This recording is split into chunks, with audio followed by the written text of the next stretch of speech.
The Barrow Wights appeared in The Lord of the Rings: The Rings of Power, but who were these dead people, and how were they brought back to life?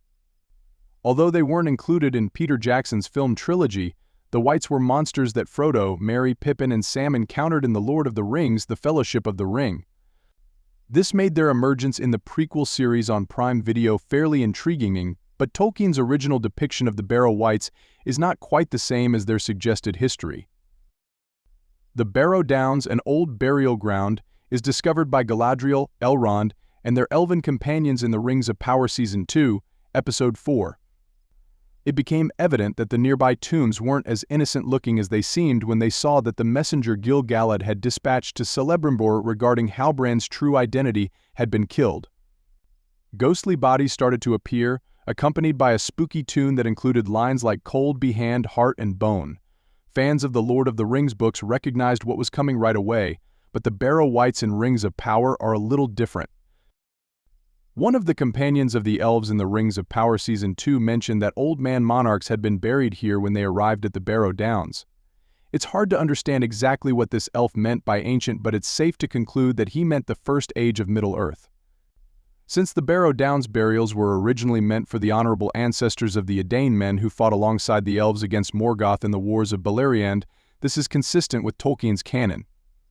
This suggests that the Downs corpses may have existed there since the beginning of the First Age.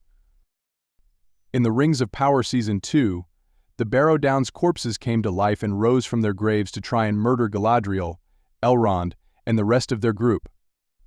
Galadriel conjectured, though this theory hasn't been verified, that Sauron had been through the Barrow Downs en route to Eregion and had utilized his dark power to resurrect the corpses, transforming them into Barrow Wights.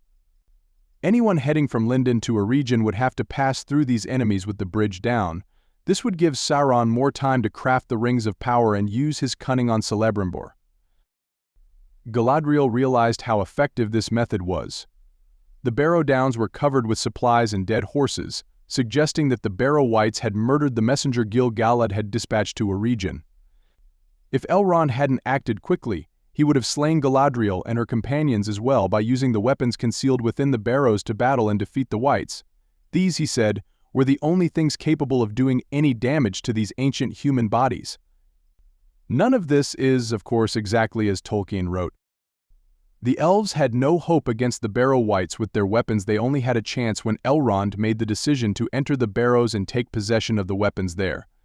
But there was never really any hint in Tolkien's Lord of the Rings that this was the case. Tom Bombadil's singing saved the day in Fellowship of the Ring when the Wights grabbed Frodo and the hobbits. With his voice, the enigmatic figure could affect nearly anything, even these sinister beasts. The Lord of the Rings makes no reference of stopping Barrow Wights, however there might be other strategies. Elrond's weapon solution in Rings of Power most likely came from Lord of the Rings' use of the Barrow blades. The novels describe how Bombadil provided the hobbits' blades from the Barrow Downs, and how later on it was discovered that these weapons were magically capable of inflicting damage on ring wraiths, something that other weapons were not. Furthermore, Bombadil dispersed weapons and other relics from the surrounding tombs around the Barrow Downs, claiming that doing so would prevent the Barrow Wights from rising once more. This concept was merely expanded upon in Rings of Power. It's not just how to defeat Barrow Wights that Rings of Power altered. Although this wasn't true in Lord of the Rings, the series played on the popular notion that Wights are the corpses of long-dead monarchs. The bodies stayed dead, and the Wights were creatures that usually lived in cemeteries such as the Barrow Downs. However, the notion of Sauron using the corpses of deceased monarchs against the living is even more sinister. Although it may not be considered canon, the Barrow Wights from Rings of Power were an exciting addition to the series. Thank you for watching. Please subscribe.